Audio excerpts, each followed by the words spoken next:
Hello everyone, welcome back to Python series. आज की इस वीडियो में हम लोग सीखेंगे खुद का फंक्शन कैसे बनाना है, यूजर डिफाइंड फंक्शन कैसे बनाना है।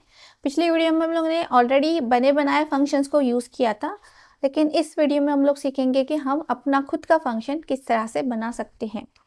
अभी तक हम लोगों ने जितने भी प्रीडिफाइंड फंक्शन देखे हैं, जैसे length function, add function, insert function, ये ऑलरेडी सारी फंक्शनैलिटीज पाइथन ने आपको बनी बनाई दी हुई है, जिसको आप सिर्फ कॉल कर रहे हो और यूज़ कर रहे हो। इसी तरह से हम अपना खुद की फंक्शनैलिटी बना सकते हैं, खुद का फंक्शन बना सकते हैं, जिसको आप जब भी आपको ज़रूरत हो उसको कॉल करके यूज़ कर सकते हो। इससे होता क्या है कि आपका कोड बार बार रिपीट नहीं होगा, सेम सेम एल्गोरिथम आपको बार बार लिखना नहीं पड़ेगा सेम सेम चीज़ों के लिए, और ये कोड मेंटेन करने के लिए इजी हो जाता है, अंडरस्टैंड करने के लिए इजी हो जाता है, और डीबग करने के लिए भी बहुत ही इजी होता है, क्योंकि आपको सिर्फ फंक्शन में डीबगिंग करनी है और जब भी आपको जहाँ पे ज़रूरत हो आप इसको कॉल कर सकते हो। तो चलिए देखते हैं हम खुद का अपना फंक्शन किस तरह से बना सकते हैं। फंक्शन बनाने के लिए सिंटैक्स है डेफ कीवर्ड, देन आपका फंक्शन का नाम, पैरामीटर्स आपको पास करने हैं, और यहाँ पे आपके सारी फंक्शनैलिटी आएगी, सारे स्टेटमेंट्स आएंगे जो भी आप इस फंक्शन को असाइन करना चाहते हो, या फिर आप क्या चाहते हो कि ये फंक्शन क्या काम आपके लिए करे। उसी तरह से आप वैल्यू भी यहाँ से आप रिटर्न कर सकते हो। तो यहाँ पे पैरामीटर और रिटर्न टाइप जो है बिल्कुल ऑप्शनल है, आप अपनी ज़रूरत के हिसाब से पैरामीटर पास कर सकते हो और वैल्यू भी रिटर्न कर सकते हो, या फिर आप इनकी बजाय भी फंक्शन बना सकते हो। सबसे पहले तो हम लोग देखेंगे कि हमें विदाउट पैरामीटर और विदाउट रिटर्न टाइप फंक्शन किस तरह से बनाना है। तो यहाँ पे हम लोगों ने डेफ कीवर्ड का यूज़ किया हुआ है, जो कि ये बताता है कि ये एक फंक्शन है। ग्रीट फंक्शन का नाम है, आप फंक्शन का नाम कोई भी यूज़ कर सकते हो। यहाँ पे हम लोगों ने पैरामीटर नहीं दिए हैं, तो ये ब्लैंक रखा है। तो ये राउंड ब्रैकेट्स इंडिकेट करते हैं कि ग्रीट एक फंक्शन है, कोलन, और यहाँ पे जितने भी स्टेटमेंट्स आपको रखने हैं इस ब्लॉक में, इस फंक्शन में आप रख सकते हो। अब फिलहाल तो हम लोगों ने एक ही स्टेटमेंट प्रिंट किया है, हेलो फ्रॉम पाइथन। तो यहाँ पे फंक्शन आपको एक ही बार डिफाइन करना है, लेकिन आप फंक्शन कॉल कितनी भी मर्तबा कर सकते हो। फंक्शन कॉल करने के लिए जस्ट आपको फंक्शन का नाम देना है अलोंग विथ ये राउंड ब्रैकेट्स, क्योंकि अभी हमने कोई पैरामीटर पास नहीं किया हुआ है। इस तरह से आप इस फंक्शन को कई मर्तबा कॉल कर सकते हो, और जितनी मर्तबा आप कॉल करोगे ये आपके लिए मैसेज प्रिंट करेगा। तो यहाँ पे आप इस सेम चीज़ को एग्जीक्यूट कर सकते हो। यहाँ पे VS कोड में मैंने इस फंक्शन को 3 मर्तबा कॉल किया है, तो ये आपके लिए 3 मर्तबा मैसेज प्रिंट करेगा, hello welcome to Python. Next हम लोग देखते हैं कि फंक्शन में पैरामीटर्स को किस तरह से पास करना है। यहाँ पे मैंने 2 पैरामीटर्स पास किए, ए बी। यहाँ पे इस फंक्शन का काम है एडिशन प्रिंट करना। जो भी आपने पैरामीटर पास किया है इसका एडिशन आपको प्रिंट करके दिखाना। तो यहाँ पे फंक्शन का नाम हमने ऐड रखा है। यहाँ पे फिक्स्ड वैल्यूज आप पास कर रहे हो 10 एंड 20। आप चाहो तो ये वैल्यू यूजर से इनपुट लेके भी पास कर सकते हो। तो यहाँ पे ये 10 एंड 20 का एडिशन दिखाएगा। नेक्स्ट टाइम अगर मैंने यही सेम फंक्शन कोई दूसरे वैल्यूज के साथ कॉल किया, मान लीजिए कि 5 एंड 4 के साथ कॉल किया, तो ये प्रिंट करेगा 9। तो इस तरह से आप ये ऐड फंक्शन को आप कितनी मर्तबा भी कॉल कर सकते हो, कुछ इस तरह से। तो यहाँ पे ये 10 एंड 20 का एडिशन बता रहा है 7, 30, 5 एंड 2 का बता रहा है 7। अगर आपको यूजर से वैल्यू इनपुट लेके करनी है तो आप वैसे भी कर सकते हो, जैसे कि यहाँ पे आप देख रहे हो, आपने ए एंड बी का यूजर से इनपुट लिया है इंटीजर फॉर्म में, और ए और बी वेरिएबल्स को अपने पास किया हुआ है। तो ये जो भी इनपुट है आपका, उसी हिसाब से ये एडिशन प्रिंट करेगा। यहाँ पे आप चाहो तो वेरिएबल सेम नेम के भी ले सकते हो, या फिर आप डिफरेंट वेरिएबल्स भी ले सकते हो। तो यहाँ पे एक बार इसको रन करके चेक कर लेते हैं। तो मान लीजिए कि मेरा ए वाला वैल्यू है 6 और बी वाला है 3, तो ये आपको एडिशन दे रहा है 9। तो यहाँ पे आप ज़रूरी नहीं है कि आप सेम ही वेरिएबल नेम यूज़ करो, यहाँ पे मैं x एंड y भी यूज़ कर सकती हूँ। तो यहाँ पे आप पास करोगे x, y। तो यहाँ पे जो भी आप फंक्शन कॉल कर रहे हो, ये x की वैल्यू जो है a के लिए असाइन हो जाएगी, और जो y की वैल्यू है वो b के लिए असाइन हो जाएगी। यहाँ पे हमेशा याद रखिए कि a एंड b ये लोकल है ऐड फंक्शन के लिए, ये लोकल वेरिएबल है ऐड फंक्शन के लिए। आप इस ए और बी को आउट ऑफ ऐड फंक्शन कहीं पे भी यूज़ नहीं कर सकते, आप सिर्फ ऐड फंक्शन में ही यूज़ कर सकते हो। तो यहाँ पे जो भी आप इनपुट ले रहे हो इस फंक्शन के बाहर, ये वैल्यूज़ फंक्शन को पास करने के लिए हम लोग पैरामीटर्स का यूज़ करते हैं। पैरामीटर्स के ज़रिए हम लोग फंक्शन को कोई भी वैल्यू पास कर सकते हैं या फिर दे सकते हैं कोई भी ऑपरेशन को परफॉर्म करने के लिए। तो ये जितने भी इनपुट्स आपने आउट ऑफ द फंक्शन लिए हैं, ये आप फंक्शन के अंदर एक्सेस नहीं कर सकते, इसीलिए इन वैल्यूज़ को फंक्शन को पास करने के लिए पैरामीटर्स यूज़ करना पड़ता है। तो यहाँ पे हम लोगों ने यूज़र से इनपुट लिया हुआ है और जिन इनपुट्स पे यूज़र ने हमें एडिशन प्रिंट कर दिया है। तो यहाँ पे नेक्स्ट अगर हम लोगों को वैल्यू रिटर्न करनी है, फंक्शन से वैल्यू रिटर्न करनी है, तो हम लोग रिटर्न कीवर्ड का यूज़ करेंगे, जो कि आपको रिजल्ट रिटर्न करके देगा, या फिर जो भी चीज़ आपको रिटर्न करनी है इस फंक्शन से ये रिटर्न करेगा और ये वैल्यू रिटर्न वहाँ पे होगी जहाँ पे आप फंक्शन कॉल कर रहे हो। तो ये जो भी रिटर्निंग वैल्यू है, यहाँ पे हम लोगों ने एक वेरिएबल में स्टोर की हुई है, रिजल्ट वेरिएबल में, जो इस तरह से हम लोग प्रिंट कर रहे हैं।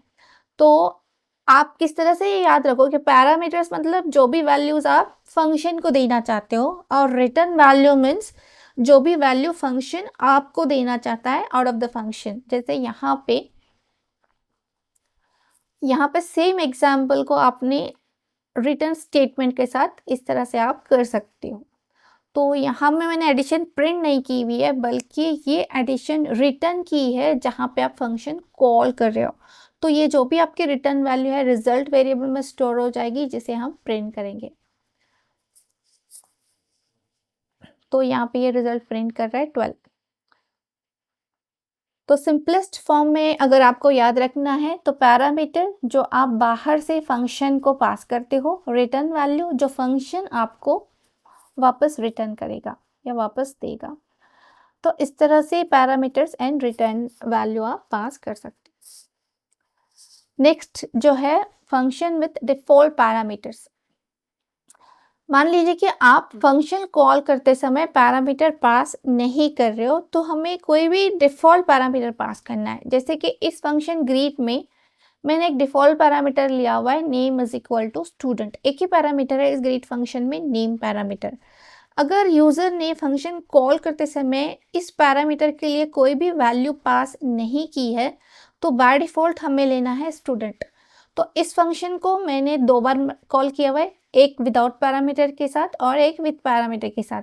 तो जब आप ग्रीट फंक्शन विदाउट पैरामीटर्स के साथ कॉल करोगे, तो ये जो भी डिफ़ॉल्ट वैल्यू आपने यहाँ पे असाइन की हुई है नेम के लिए, ये वही वाला ले लेगा।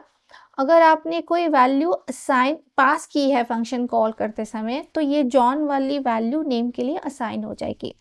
तो ये जो भी डिफ़ॉल्ट नेम है, ये तभी लेगा जब आपने कोई वैल्यू नेम के लिए पास नहीं की है at the time of calling function. तो इस तरह से हम लोग डिफ़ॉल्ट पैरामीटर भी फंक्शन को पास कर सकते हैं। तो यहाँ पे आप देख सकते हो कि यहाँ पे बाय डिफ़ॉल्ट मैंने स्टूडेंट लिया हुआ है, इसीलिए आप फंक्शन कॉल करते समय इसको ब्लैंक रखते हो, तो ये बाय डिफ़ॉल्ट नेम का वैल्यू स्टूडेंट लेगा।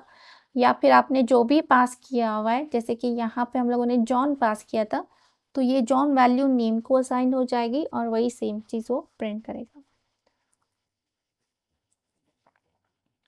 आप एक फंक्शन से कई वैल्यूज़ भी रिटर्न कर सकते हो। यहाँ पे जैसे कि हम लोगों ने 2 वैल्यूज़ रिटर्न किए हैं, एक तो एडिशन रिटर्न किया है और दूसरा सब्ट्रैक्शन। तो यहाँ पे जो भी वैल्यूज़ आप पास कर रहे हो ए और बी के लिए, मान लीजिए कि यहाँ पे ए के लिए मैंने 10 पास किया हुआ है, बी के लिए 5, तो यहाँ पे मुझे एडिशन भी रिटर्न करना है प्लस सब्ट्रैक्शन भी रिटर्न करना है। तो आप 2 या मल्टीपल वैल्यूज़ को भी आप रिटर्न कर सकते हो। तो जो भी रिटर्न वैल्यूज़ हैं अपने 2 वेरिएबल्स में स्टोर किए हुए हैं। अगर ये 3 वेरिएबल्स रिटर्न कर रहा है, तो आप 3 वेरिएबल में स्टोर करोगे। तो यहाँ पे यही सेम चीज़ हम लोग प्रिंट करके भी एक बार चेक कर लेते हैं कि ये किस तरह से प्रिंट कर रहा है। एडिशन यहाँ पे आ रही है आपकी 15 और डिफरेंस आ रहा है आपका 5। तो यहाँ पे आप a प्लस बी और a माइनस बी का जो भी वैल्यू है s और d में स्टोर करके प्रिंट कर रहे हो। नेक्स्ट जो आता है, हम लोगों को फंक्शन में एज अ पैरामीटर किस तरह से कीवर्ड पास करना है। अब देखिए, यहाँ पे फंक्शन के पैरामीटर्स हैं नेम एंड एज, लेकिन फंक्शन कॉल करते समय सीक्वेंस बहुत ही मैटर करता है। जैसे कि प्रीवियस एग्जांपल में हम लोगों ने देखा था, सीक्वेंस मतलब जो भी आप फर्स्ट पैरामीटर पास करोगे यहाँ पे 10, वही वैल्यू ए के लिए असाइन हो जाएगी और जो सेकंड वैल्यू है वही चीज़ बी के लिए असाइन हो जाएगी। लेकिन अगर मैंने ये सीक्वेंस मेंटेन नहीं किया तो ये एरर आएगा, क्योंकि देखिए यहाँ पे नेम है और ये एज है, ये स्ट्रिंग वाला वैल्यू है और ये एज जो है वो इंटीजर वाला वैल्यू है। और यहाँ पे हमने फर्स्ट इंटीजर लिया है और यहाँ पे स्ट्रिंग।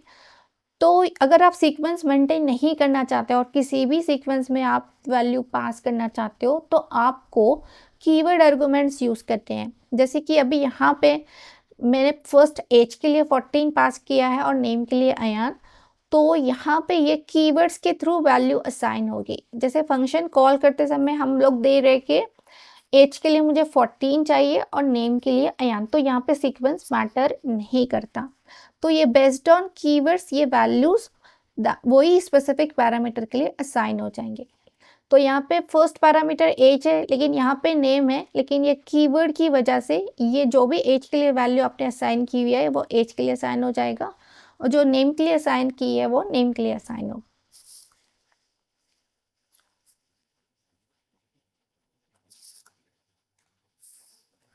तो यहाँ पे आपका आ रहा है नेम एंड एज, जिस सीक्वेंस में भी आप प्रिंट कर रहे हो उसी सीक्वेंस में ये आपको प्रिंट करेगा। अगर आप मल्टीपल वैल्यूज पास कर रहे हो और आपको पता नहीं है क्या यूजर कितने वैल्यूज पास करेगा, मे बी फंक्शन कॉल करते समय एक भी होगा, दो होगा या तीन होगा, और उन सारे नंबर्स का मुझे एडिशन प्रिंट करना है, तो इस केस में आप स्टार पैरामीटर यूज कर सकते हो। जैसे कि यहाँ पे मुझे एडिशन करना है जितने भी पैरामीटर्स यूजर ने फंक्शन कॉल करते समय पास किए हुए हैं। तो यहाँ पे फंक्शन का नाम है टोटल। अब मुझे पता नहीं है कि यूज़र ने कितने पैरामीटर्स पास किए हैं, 2 हो सकते हैं, 2 का एडिशन करना है, 3 नंबर्स का एडिशन करना है या फिर 4 भी नंबर्स हो सकते हैं। तो यहाँ पे यूज़र ने फंक्शन कॉल करते समय 3 वैल्यूज़ पास किए जिसका एडिशन आपको इस फंक्शन के ज़रिए करके रिटर्न करना है। तो यहाँ पे हम लोगों ने लॉजिक लिखा है सारे नंबर्स का एडिशन। तो यहाँ पे जब आपको पता नहीं है कि यहाँ पे कितने पैरामीटर्स पास होंगे तो यहाँ पे आप यूज़ करोगे स्टार नंबर्स। तो यहाँ पे इन आर्गुमेंट्स की वैल्यू चाहे जितनी हो, 2, 3, 4, तो ये आप स्टार नंबर्स के थ्रू एक्सेस कर सकते हो। तो फिलहाल तो यहाँ पे 3 पास किए, तो हम लोगों ने लूप यूज़ करके ईच एंड एवरी वैल्यू को फेच किया हुआ है और एन में स्टोर किया हुआ है और वही सेम चीज़ हम लोगों ने सम में ऐड की हुई है। ये सेम लॉजिक हम लोगों ने लूपिंग के वक्त भी देखा था, तो वही सेम चीज़ है। तो यहाँ पे आप टोटल में चाहे जितने पैरामीटर पास करो, ये उन सारे नंबर्स का एडिशन आपको प्रिंट करके देगा। तो यहाँ पे आप देख सकते हो कि इस टोटल में हम लोगों ने फिलहाल 3 पैरामीटर्स पास किए at the time of calling function, तो ये प्रिंट कर रहा है 60। मान लीजिए कि मैं यही सेम फंक्शन को और एक मरतबा कॉल कर रही हूँ 5 पैरामीटर्स के साथ। तो यहाँ पे सिंपली मैं पास करती हूँ 1 और ये 5 और ये से 7 एंड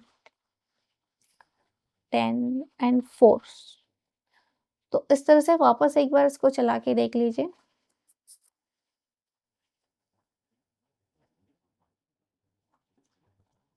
तो ये जितने भी आपने पैरामीटर्स पास किए इसका एडिशन ये आपको दे रहा है 27। यहाँ पे 3 का एडिशन दे रहा है, यहाँ पे 5 का एडिशन दे रहा है।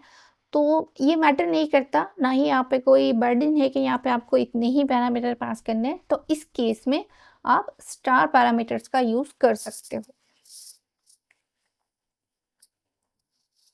नेक्स्ट जो है डबल स्टार पैरामीटर, ये आपको कब यूज़ करना है? इसे आर्बिट्ररी कीवर्ड आर्गुमेंट्स भी कहा जाता है, जब आपको पता नहीं है कि कितने कीवर्ड आर्गुमेंट्स होंगे।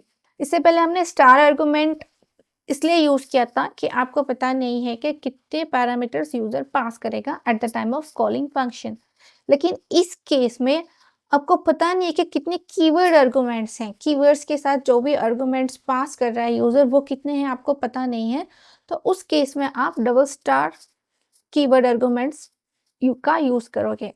तो ये तब यूज़ करते हैं जब आपको एज़ एन एडवांस पता नहीं कि कितने कीवर्ड आर्गुमेंट होंगे, या फिर आप चाहते हो कि आपका फंक्शन फ्लेक्सिबल हो, आप पे कोई बर्डन हो कि एक ही आर्गुमेंट पास करने हैं, 2 या फिर 3, या फिर आप कोई भी नाम डायनामिकली पास करना चाहते हो। जैसे कि इस एग्जांपल में आप देख सकते हो, मैंने फंक्शन को कॉल करते समय 3 कीवर्ड आर्गुमेंट्स पास किए हुए, नेम, एज एंड सिटी।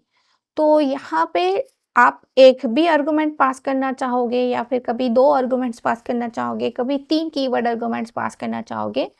तो जब कीवर्ड्स के साथ आप आर्गुमेंट पास करते हो तो यहाँ पे आप डबल स्टार उसका यूज़ करोगे। तो यहाँ पे सिंपली मैंने सारे कीज़ को प्रिंट किया हुआ है। तो ये in the form of dictionary पास होता है। तो यहाँ पे ईच एंड एवरी आइटम को अगर आप प्रिंट करना चाहते हो तो की एंड वैल्यू एक लूप चला के आप प्रिंट कर सकते हो, जैसे कि हम लोगों ने डिक्शनरी में देखा था। उसी तरह से अगर आप नॉर्मल वैल्यूज भी पास करना चाहते हो तो कोई बात नहीं। सी यहाँ पे हम लोगों ने एक नॉर्मल पैरामीटर पास किया हुआ है, इसके बाद हम लोगों ने एज एक कीवर्ड अर्ग है आपका, एक सिटी जो है वो कीवर्ड अर्ग है। तो ये जो फर्स्ट वैल्यू है स्ट्रिंग वेरिएबल, ये नेम के लिए असाइन हो जाएगा, और बाकी तो कीवर्ड आर्गुमेंट जो है आप डिटेल्स के थ्रू एक्सेस कर सकते हो। तो यहाँ पे आप देख सकते हो हम लोगों ने नेम एक्सेस किया हुआ है, डिटेल्स में आपका एज एंड सिटी प्रिंट होगा। तो इस तरह से आप अपने ज़रूरत के हिसाब से, रिक्वायरमेंट के हिसाब से किसी भी तरह से आप पैरामीटर पास कर सकते हो।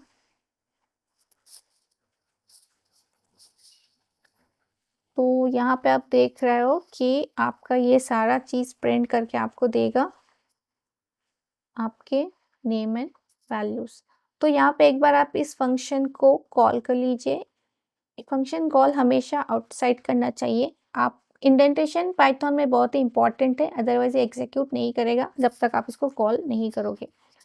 तो ये यहाँ पे आप देख रहे हो कि ये name, age and city along with values ये प्रिंट करके दे रहा है आपको।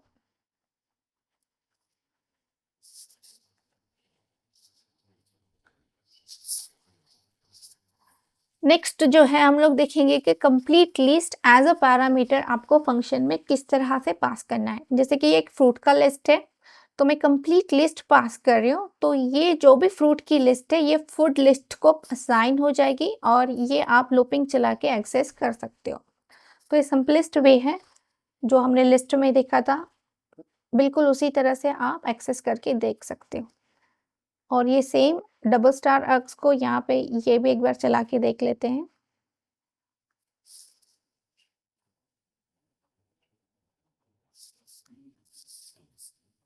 तो यहाँ पे आप देख रहे हो कि नेम एक नॉर्मल वेरिएबल था, और बाकी एज और मुंबई जो है, एज और सिटी जो है स्टार अर्स के थ्रू हम लोगों ने पास किया था, जो कि कीवर्ड आर्क्स है।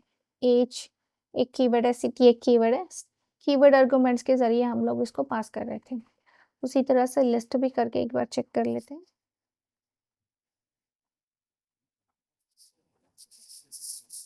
तो यहाँ पे आप देख रहे हो कि लूपिंग के थ्रू हम लोग सारे एलिमेंट्स लिस्ट के प्रिंट करने की कोशिश कर रहे हैं। यहाँ पे आप एज सारा का सारा डिक्शनरी, लिस्ट, टपल, कोई भी डेटा स्ट्रक्चर हो, आप एज अ पैरामीटर फंक्शन को पास कर सकते हो। ऑर्डर ऑफ पैरामीटर्स बहुत ही इंपॉर्टेंट है। जब आपको ये सारी चीज़ें एक साथ पास करनी है किसी फंक्शन में एज अ पैरामीटर, तो हमेशा याद रखिए कि आप सबसे पहले तो आप नॉर्मल पैरामीटर्स पास कीजिए, इसके बाद आप स्टार अर्क्स पास कर सकते हो, और उसके बाद डबल स्टार अर्क्स। तो ये ऑर्डर मेंटेन करना ज़रूरी है। जब आप कॉम्बिनेशन में सारे आर्गुमेंट्स पास करना चाहते हो तो ये ऑर्डर आप मेंटेन कर सकते हो। नेक्स्ट हम लोग बात करते हैं मेन फंक्शन की, जो बहुत ही इम्पॉर्टेंट है। मेन फंक्शन लिखना पाइथन में मैंडेटरी तो नहीं है, लेकिन ये बहुत ही इम्पॉर्टेंट है, क्योंकि आपका जो प्रोग्राम का एग्जीक्यूशन है आपका मेन से स्टार्ट होता है। ये एक एंट्री पॉइंट है, ये एक कीवर्ड नहीं है, बल्कि आप कह सकते हो कि एक स्पेशल कन्वेंशन है कि आपको यही नाम यूज़ करना है ताकि आपका कोड का एग्जीक्यूशन यहीं से स्टार्ट हो। तो हम लोग इसको बताते कैसे हैं कि हमें मेन फंक्शन से ही आपका कोड एग्जीक्यूट करना है। तो यहाँ पे हम इस तरह से इस फंक्शन का नाम बताएंगे कि हमें ये यहाँ से ही एग्जीक्यूट करना है आपका code, double underscore name double underscore exactly equal to main. मैं एक एग्जांपल आपको करके बताती हूँ ताकि आपको ये ठीक से समझ में आ जाए। तो यहाँ पे होता क्या है कि ये जो नेम का मॉड्यूल है इंपोर्ट होगा ताकि आपका कोड जो है मेन से ही स्टार्ट हो। जैसे कि इस एग्जांपल में आप देख रहे हो, मैंने एक सिंपल मेन फंक्शन लिखा है, डेफिनेशन मेन, और यहाँ पे मैं फंक्शन को कॉल करने के लिए कैसे कर रही हूँ, if double underscore name double underscore is exactly equal to main. इसका मतलब ये है कि मुझे मेरा जो प्रोग्राम का एग्जीक्यूशन है वो मेन से ही स्टार्ट करना है। तो मेन में आप कितने भी चाहो फंक्शन कॉल कर सकते हो। नॉर्मली हम लोग कोई भी प्रोग्राम को लिखने के लिए आपको यहाँ पे मेन फंक्शन की ज़रूरत नहीं पड़ती, मेनली पाइथन में, क्योंकि जावा में कंपलसरी हम लोग मेन फंक्शन लिखते हैं जहाँ से आपका प्रोग्राम एग्जीक्यूट होता है। लेकिन पाइथन में हमें मेन फंक्शन की ज़रूरत नहीं पड़ती क्योंकि ये code sequentially step by step execute होता है और जैसे भी फंक्शन आप कॉल करते हो वो कॉल हो जाएंगे। लेकिन मेन फंक्शन लिखने की ज़रूरत इसलिए होती है कि मान लीजिए कि आपके मल्टीपल फाइल्स हैं और सारे फाइल्स को सेपरेटली एग्जीक्यूट करना पॉसिबल नहीं होता। आप दूसरे भी फाइल्स का फंक्शन आप किसी एक फाइल में कॉल करना चाहोगे तो वहाँ पे आपका एंट्री पॉइंट एक ही होना चाहिए। तो मैं आपको जब मॉड्यूल सिखाऊंगी तब आपको बताऊंगी कि मेन फंक्शन की ज़रूरत हमें क्यों है एक्चुअली। तो एंट्री पॉइंट आपका एक ही होना चाहिए जहाँ से आपका एग्जीक्यूशन स्टार्ट हो। तो ये बताने के लिए हम लोग मेन फंक्शन का यूज़ करते हैं कि आपको प्रोग्राम का कोड एग्जीक्यूट कहाँ से स्टार्ट करना है, आपके सारे प्रोग्राम्स का कोड या सारे सॉफ्टवेयर का कोड एग्जीक्यूट का स्टार्टिंग कहाँ से करना है, आपको एग्जीक्यूशन कहाँ से स्टार्ट करना है, ये सब बताने के लिए हम लोग मेन फंक्शन का यूज़ करेंगे। जैसे कि यहाँ पे ये तो सिंपल सा एग्जाम्पल है जहाँ पे मैंने एक मेन फंक्शन लिखा है और जिसको कॉल करने के लिए हम लोग यूज़ करेंगे if double underscore name double underscore exactly equal to main. यही कन्वेंशन है आपको जो फॉलो करना है। तो ये सिंपल आपका मेन फंक्शन कॉल करेगा जहाँ पे एक सिंपली हम लोगों ने एक मेन मैसेज प्रिंट किया हुआ है। तो यहाँ पे आप देख रहे हो कि मैंने ऑलरेडी एक फंक्शन लिखा हुआ है ग्रीट, जिसको मैं मेन फंक्शन में कॉल कर रही हूँ। मेन का भी अपना एक प्रिंट फंक्शन है वेलकम, और इस मेन को कॉल करने के लिए हम लोग ये इफ कंडीशन का यूज़ करेंगे, if double underscore name double underscore main, जो ये कहलाता है कि ये आपका कोड का एंट्री पॉइंट है। तो यहाँ पे आप देख रहे हो ये सारे फंक्शंस कॉल हो रहे हैं। तो जब हम लोग मॉड्यूल सीखेंगे तब मैं आपको क्लियरली बताऊंगी कि आप डिफरेंट फाइल से फंक्शंस किस तरह से एक्सेस कर सकते हो और मेन की ज़रूरत हमें क्यों पड़ती है।